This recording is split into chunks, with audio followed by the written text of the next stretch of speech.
आपका हमारे इस विशेष वीडियो में, जहां हम आपको नव दुर्गा और उनके लोकों के गुण रहस्यों के बारे में बताएंगे। देवी दुर्गा के 9 स्वरूप केवल शक्ति के प्रतीक नहीं हैं, बल्कि वे ब्रह्मांड के विभिन्न लोकों से भी जुड़े हुए हैं। आज हम आपको बताएंगे कि शैलपुत्री से लेकर सिद्धिदात्री तक हर देवी का संबंध किस लोक से है और उनका आध्यात्मिक महत्व क्या है। नव दुर्गा वे 9 शक्तियाँ हैं जो देवी दुर्गा के 9 रूपों के रूप में पूजी जाती है। हर एक रूप का एक विशेष महत्व और भूमिका होती है और वे विभिन्न लोकों से भी जुड़ी हुई है। हिंदू धर्म में लोकों की अवधारणा अत्यंत महत्वपूर्ण है, क्योंकि वे लोक अलग अलग चेतना स्तर और जीवों के वास स्थान के रूप में जाने जाते हैं। आइए विस्तार से समझते हैं। शैलपुत्री देवी शैलपुत्री नव दुर्गा के प्रथम रूप में पूजी जाती है। ये हिमालय राज की पुत्री होने के कारण शैलपुत्री कहलाती है। इनका वाहन वृषभ बेल है और इनके एक हाथ में त्रिशूल तथा दूसरे हाथ में कमल सुशोभित है। इनका स्वरूप अत्यंत शांत, सौम्य और दिव्य आभा से युक्त है। शैलपुत्री का संबंध पृथ्वी लोक, जिसे भूलोक या पृथ्वी लोक कहा जाता है, से है। भूलोक को भौतिक अस्तित्व का केंद्र माना जाता है, जहाँ समस्त जीव जंतु, मानव, पर्वत, नदियाँ, वनस्पतियाँ और प्रकृति के समस्त घटक निवास करते हैं। यह लोक पंच महाभूतों पृथ्वी, जल, अग्नि, वायु और आकाश का संतुलन बनाए रखता है। देवी शैलपुत्री को स्थिरता, शक्ति और प्रकृति का आधार माना जाता है। इन्हें धरती की देवी भी कहा जाता है, क्योंकि ये पर्वतों की पुत्री है और समस्त पर्वत, नदियों और वनों का संरक्षण करती है। यह लोक कर्म भूमि कहलाता है, जहाँ जीव अपने कर्मों के आधार पर आगे के जीवन को निर्धारित करता है। इस लोक में जीवन मरण का चक्र निरंतर चलता रहता है। देवी शैलपुत्री का पूजन करने से मनुष्य को मानसिक एवं भौतिक स्थिरता प्राप्त होती है और उसका आधार मजबूत बनता है। भूलोक सप्त लोकों में सबसे निचला लोक होने के बावजूद महत्वपूर्ण माना जाता है, क्योंकि यही जीव अपने कर्मों से मोक्ष का मार्ग प्राप्त कर सकता है। यह लोक देवताओं, मनुष्यों और अन्य जीवों का संगम स्थल भी है। देवी शैलपुत्री की आराधना करने से मनुष्य के भीतर संतुलन, धैर्य और शक्ति का विकास होता है, जिससे वह अपने सांसारिक और आध्यात्मिक जीवन में सफल हो सकता है। अतः भूलोक के अधिष्ठात्री देवी के रूप में शैलपुत्री का पूजन धरती और समस्त जीवों के लिए कल्याणकारी माना जाता है। ब्रह्मचारिणी देवी ब्रह्मचारिणी नव दुर्गा के द्वितीय स्वरूप के रूप में पूजी जाती है। इनका नाम ही इनके स्वरूप को प्रकट करता है। ब्रह्म अर्थात परम ज्ञान और चारिणी अर्थात आचरण करने वाली। यह देवी ज्ञान, तपस्या, साधना और संयम की अधिष्ठात्री है। इनका स्वरूप अत्यंत शांत, उज्जवल और तेजस्वी है। देवी ब्रह्मचारिणी के एक हाथ में जपमाला और दूसरे में कमंडल होता है, जो उनके तपस्वी स्वभाव और गहन ध्यान का प्रतीक है। इनका संबंध तपोलोक से माना जाता है, जो सृष्टि के 7 उच्च लोकों में से एक है। तपोलोक एक दिव्य स्थान है, जहाँ महेशी, तपस्वी और योगी कठोर साधना करके आत्मज्ञान प्राप्त करते हैं। यह लोक उन आत्माओं का निवास स्थान है, जिन्होंने भौतिक इच्छाओं को त्याग कर आध्यात्मिक उन्नति के मार्ग को अपनाया है। यहाँ अत्यंत उन्नत चेतना के ऋषि मुनि ध्यान और तपस्या में लीन रहते हैं, जिससे संपूर्ण ब्रह्मांड में संतुलन बना रहता है। तपोलोक में केवल वे ही आत्माएं जा सकती हैं जो अपने जीवन में संयम, ध्यान और तपस्या को अपनाती है। यह लोक सिद्धि और मोक्ष प्राप्त करने की उच्च अवस्था का प्रतीक है। देवी ब्रह्मचारिणी की साधना करने से मनुष्य के भीतर धैर्य, संयम, सहनशीलता और आध्यात्मिक चेतना का विकास होता है। वे अपने भक्तों को जीवन में कठिनाइयों को सहन करने की शक्ति प्रदान करती हैं और उन्हें सत्य और धर्म के मार्ग पर चलने के लिए प्रेरित करती हैं।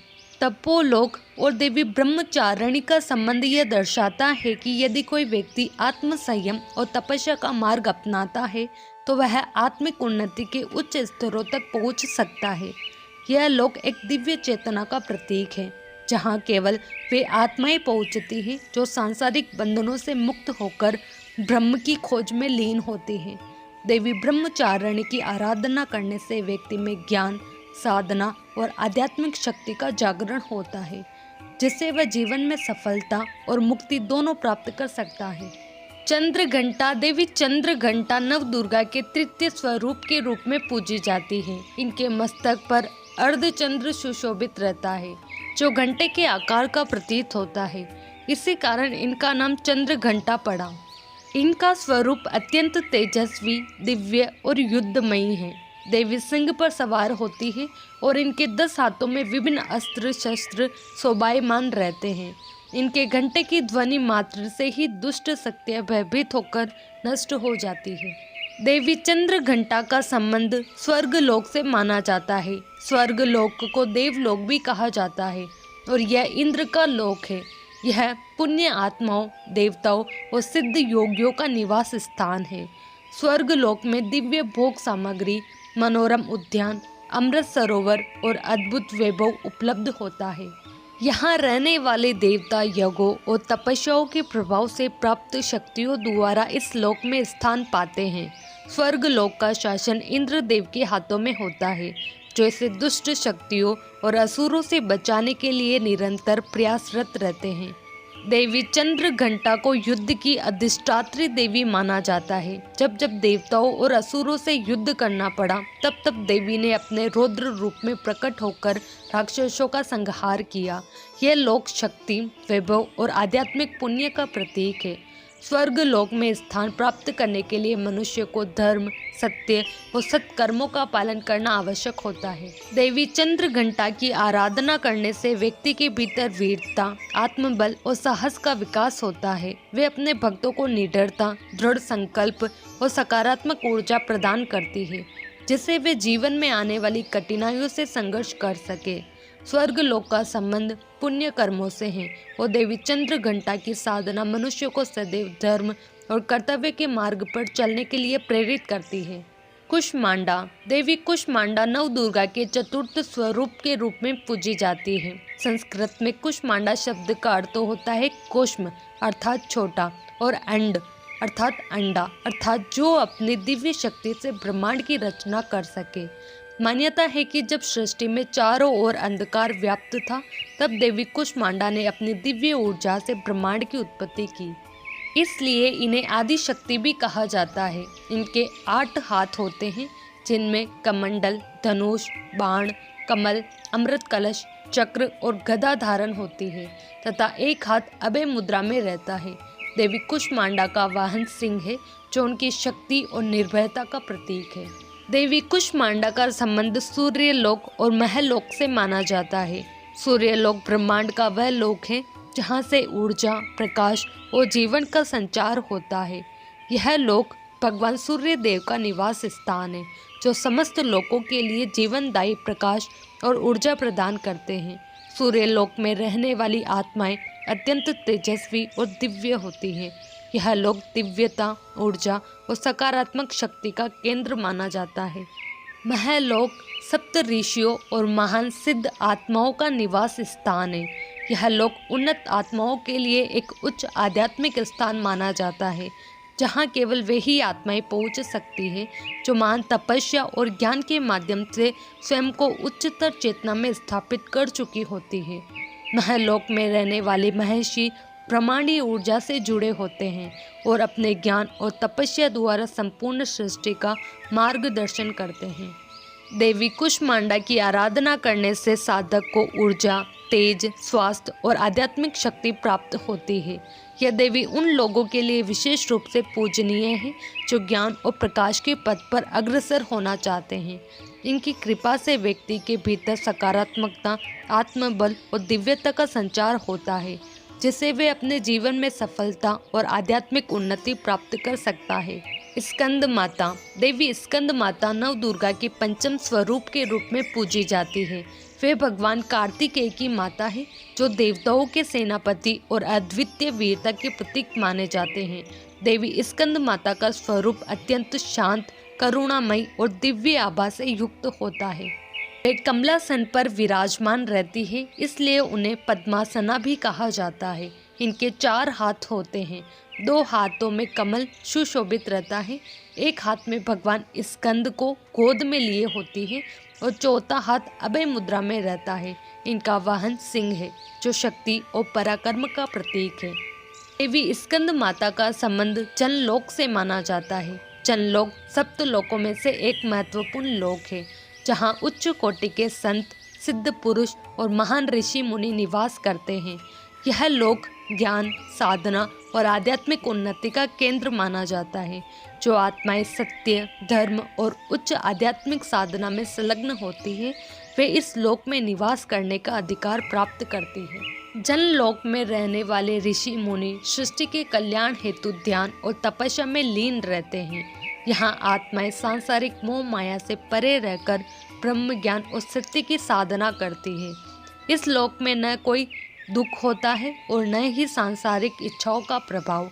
यह लोक मोक्ष प्राप्ति से पहले आत्माओं के उच्च स्तर पर पहुँचने का स्थान माना जाता है। देवी स्कंद माता की आराधना करने से भक्तों को ज्ञान, विवेक, संयम और शांति की प्राप्ति होती है। यह देवी माता स्वरूप में अपने भक्तों को संतान, सुख, बुद्धि और आध्यात्मिक उन्नति प्रदान करती है। इनकी उपासना से मनुष्य के भीतर करुणा, धैर्य और आत्मबल का विकास होता है जिससे वह सांसारिक जीवन में सफलता प्राप्त कर सकता है और आध्यात्मिक मार्ग पर आगे बढ़ सकता है। स्कंद माता की कृपा से व्यक्ति अपने परिवार और समाज में संतुलन और प्रेम बनाए रखता है तथा आध्यात्मिक मार्ग पर अग्रसर होता है। कात्यायनी देवी कात्यायनी नवदुर्गा के छठे स्वरूप के रूप में पूजी जाती है। वे महिषी कात्यायन की तपस्या से प्रकट हुई थी, इसलिए इन्हें कात्यायनी कहा जाता है। इनका स्वरूप अत्यंत तेजस्वी और शक्ति से युक्त होता है। देवी सिंह पर सवार रहती है और इनके 4 हाथों में तलवार, कमल, अभय मुद्रा और वरद मुद्रा होती है। वे शक्ति, भक्ति और धर्म की अधिष्ठात्री देवी है। देवी कात्यायनी का संबंध भूलोक और मृत्युलोक से माना जाता है। भूलोक सप्तलोकों में दूसरा लोक है जो पृथ्वी और स्वर्ग के बीच स्थित है। यह देवताओं, असुरों, यक्षों और किन्नरों का कार्यक्षेत्र माना जाता है। यहाँ वे आत्माएं निवास करती हैं जो अपने कर्मों के अनुसार पुनर्जन्म की प्रक्रिया में होती है। भूलोक को अंतरिक्ष लोक भी कहा जाता है जहाँ अदृश्य शक्तियाँ सक्रिय रहती हैं और यह कर्मों के परिणाम को निर्धारित करने का स्थान माना जाता है। मृत्यु लोक वह स्थान है जहाँ जीवात्माएं जन्म लेती है, कर्म करती है और मृत्यु के उपरांत अपने कर्मों के अनुसार आगे के लोकों में जाती है। यह लोक सभी जीवों के लिए कर्म क्षेत्र है जहाँ अच्छे और बुरे कर्मों के अनुसार स्वर्ग या नरक का मार्ग निर्धारित होता है। मृत्यु लोक में जन्म लेने वाले सभी प्राणी मृत्यु को अवश्य प्राप्त करते हैं, इसलिए इसे नश्वर लोक भी कहा जाता है। काल रात्रि देवी काल रात्रि नवदुर्गा के सप्तम स्वरूप के रूप में पूजी जाती है। इनका स्वरूप अत्यंत उग्र, भयानक और तेजोमय होता है। इनका वर्ण कृष्ण होता है जिससे इन्हें काल रात्रि कहा जाता है। यह देवी संहार की अधिष्ठात्री मानी जाती है जो दुष्ट शक्तियों, आसुरी प्रवृत्तियों और नकारात्मक ऊर्जा का नाश करती है। देवी काल रात्रि का वाहन गदा है और इनके 4 हाथ होते हैं। एक हाथ अभय मुद्रा में, दूसरा वरद मुद्रा में, जबकि अन्य 2 हाथों में अस्त्र शस्त्र सुशोभित रहते हैं। देवी काल रात्रि का संबंध रुद्रलोक और प्रेत लोक से है। रुद्रलोक भगवान शिव का लोक है जहाँ महायोगी और तपस्वी शिव अपने गहन ध्यान साधना में लीन रहते हैं। यह लोक विनाश और पुनर्जन्म के चक्र को नियंत्रित करने वाला स्थान माना जाता है। यहाँ वे आत्माएं निवास करती हैं जो कठिन तपस्या और योग के माध्यम से आत्म साक्षात्कार प्राप्त कर चुकी होती है। यह लोक ब्रह्मांडीय ऊर्जा, परिवर्तन और संहार की शक्ति का केंद्र माना जाता है। प्रेत लोक वह लोक है जहाँ वे आत्माएं जाती है जो मृत्यु के बाद किसी कारणवश आगे के लोकों में स्थान नहीं पा सकती होती है। यह लोक पुनर्जन्म और आत्मिक उन्नति से जुड़ा हुआ है। यदि कोई आत्मा अपने कर्मों के कारण मुक्त नहीं हो पाती या सांसारिक मोह में बंधी रहती है तो उसे प्रेत लोक में रहना पड़ता है जहाँ उसे कर्मों के अनुसार मोक्ष या पुनर्जन्म प्राप्त करने का अवसर मिलता है। महागौरी देवी महागौरी नवदुर्गा के अष्टम स्वरूप के रूप में पूजी जाती है। वे शुद्धता, ज्ञान और मोक्ष की अधिष्ठात्री देवी मानी जाती है। इनका स्वरूप अत्यंत उज्जवल, श्वेत और दिव्य आभा से युक्त होता है, जिससे इन्हें महागौरी कहा जाता है। इनका वाहन बैल है, जिनके कारण इसे वृषारूढ़ा भी कहा जाता है। इनके 4 हाथ होते हैं, एक हाथ अभय मुद्रा में, दूसरा वरद मुद्रा में तथा शेष 2 हाथों में त्रिशूल और डमरू धारण किए हुए हैं। महागौरी का स्वरूप करुणामयी और शांत है, जो भक्तों को आध्यात्मिक शांति और उन्नति प्रदान करता है। देवी महागौरी का संबंध सिद्धलोक से माना जाता है। सिद्धलोक ब्रह्मांड का वह उच्चतम लोक है जहाँ मान सिद्ध योगी, तपस्वी और साधक अपने सिद्धियों के साथ निवास करते हैं। यह लोक मोक्ष प्राप्त आत्माओं का निवास स्थान भी माना जाता है, जहां आत्माएं सांसारिक बंधनों से मुक्त होकर दिव्य ज्ञान और आनंद का अनुभव करती हैं। सिद्ध लोक में स्थान प्राप्त करना अत्यंत कठिन माना जाता है, क्योंकि यह केवल उन आत्माओं को प्राप्त होता है जिन्होंने अपनी साधना, तपस्या और योग द्वारा आत्म साक्षात्कार प्राप्त कर लिया होता है। सिद्ध लोक में निवास करने वाले योगी और महेशी समस्त सृष्टि के कल्याण के लिए तपस्या करते हैं। वे ब्रह्म ज्ञान से युक्त होते हैं और लौकिक तथा पारलौकिक रहस्यों को जानने की क्षमता रखते हैं। इस लोक की ऊर्जा अत्यंत सूक्ष्म और दिव्य होती है, जहाँ न तो कोई दुख होता है और न ही सांसारिक मोह माया का प्रभाव। सिद्धिदात्री देवी सिद्धिदात्री नव दुर्गा के नवम और अंतिम स्वरूप के रूप में पूजी जाती है। वे सभी प्रकार की सिद्धियों को प्रदान करने वाली देवी है, जिनकी कृपा से साधक को अष्ट सिद्धियां प्राप्त होती है।